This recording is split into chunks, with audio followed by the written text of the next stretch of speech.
So I am extremely excited to show you my new toy. I got this from cricketmachine.com. It was regularly $229.95 and they had a big sale and they're only $24.95. So that is a huge savings, like over $200 savings. So even with GST and duties that I had to pay for at the border, which I think it came to just over $8. So this is the YourStory bundle. You get your YourStory machine right here. You get this amazing cutter, which I'm already in love with. The blades, there's a perforating blade, a wavy blade, a scoring blade, and then the cutting blade. But to change them, all you do is install them like this, and then when you push down on your handle, the blade pops out. So there's no possible chance of cutting yourself when you're changing out your blades. So that's really cool. The only thing is it doesn't have a ruler that pops out on the side like my other cutter, but it's still really nice.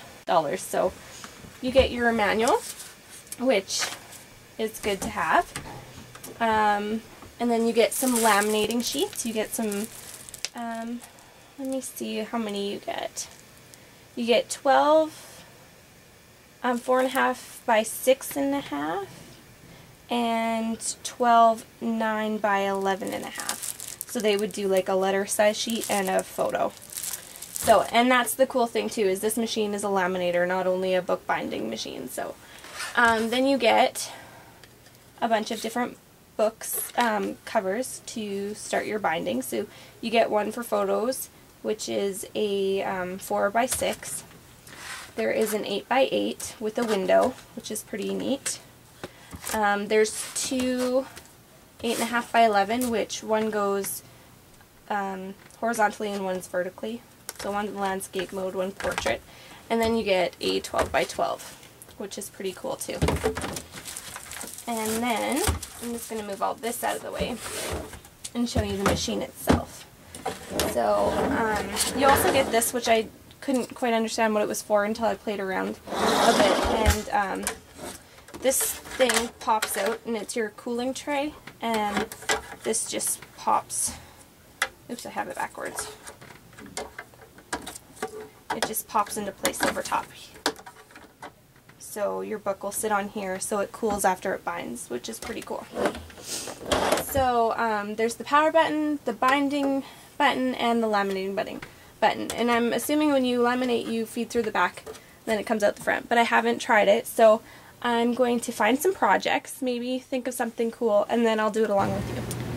Okay, so I have decided, since if you've been to my blog, you know I love recipes and sentimental things like family recipes, and so I made an awesome book for my sister using the storybook creator from Creative Memories for her bridal shower, but I just kind of have my recipes that I had nicely printed for her all over the kitchen and in different binders and books. So I'm going to make a recipe book with my YourStory machine using the 4 by 6 book, and I'm going to use the Stamping Up from the Kitchen Of recipe set.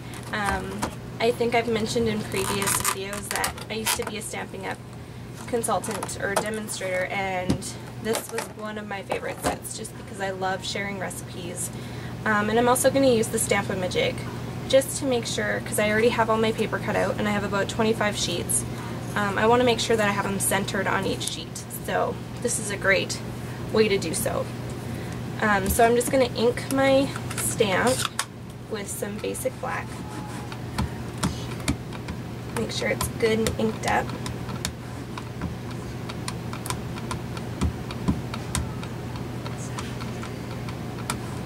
Okay, move that out of the way.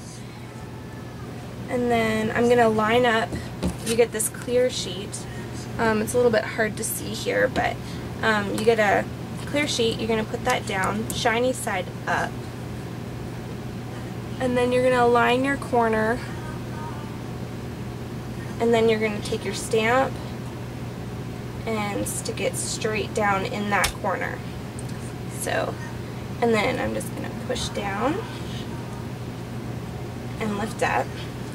And it didn't do a very clear job, but it doesn't really matter. At least I know where the outline is. So this is how I'm gonna line it up on my cardstock. So I want it near the edge because I want to, the binding, or the book will probably bind up to here, so I still want to be able to read my recipe. So I think I'll put it about there. So then you line your Stamp-A-Majig back up, and I'm just going to re-ink my stamp.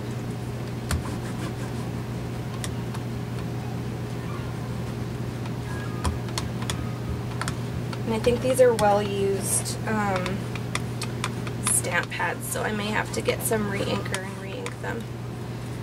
Okay, so I have it lined up where I want it. I'm just going to stand up so I can get a good pressure. So I can remove my clear image and then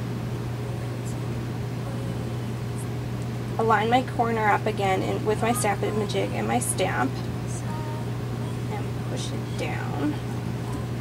Make sure it's even pressure. I want to make sure it's good and inked because I want to be able to see it. And then I'm just going to lift up. And it's not too bad. So you can see I have my recipe card.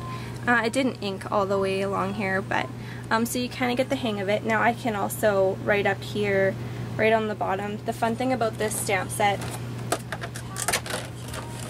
is it has a yum scale, and you can fill in the stars.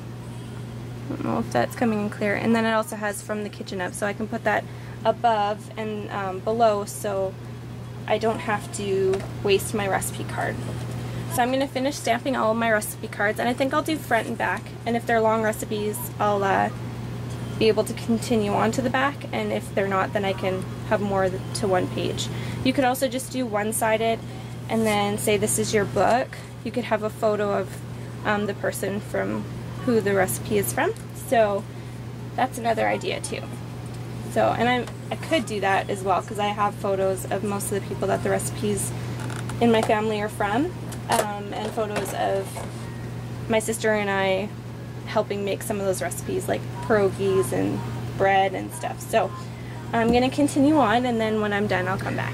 Okay, so I finished stamping 20 cardstock, and I just did, it's Stampin' Up! Whisper White, so it's fairly thin. And I just did one side, so I can either continue with a recipe if it's long on the back, or write a little story about the recipe on the back. And I can also decorate them up too. So, and then I did some green cardstock. I wanted to put one in the front and one in the back, just to kind of give it a more professional look. And then it'll fit right in there, like so. And I just want to make sure that it's even, so there is an even amount on each side, so it doesn't bind crooked. Okay, so I also wanted to mention that the easy way of doing this is having all your recipes already written on, so you don't have to go and do that after. But I want to get this done quick, just for the video, so I'll do it the other way and write out my recipes and pick which ones are my favorite that I want in this book. Okay, so I want to do binding, so I'm going to push my bind so the arrow, it's going to warm up the top, not the laminator. And this red button will turn to green when it's ready, and it says it takes approximately 3 minutes, so I'll come back when it's ready.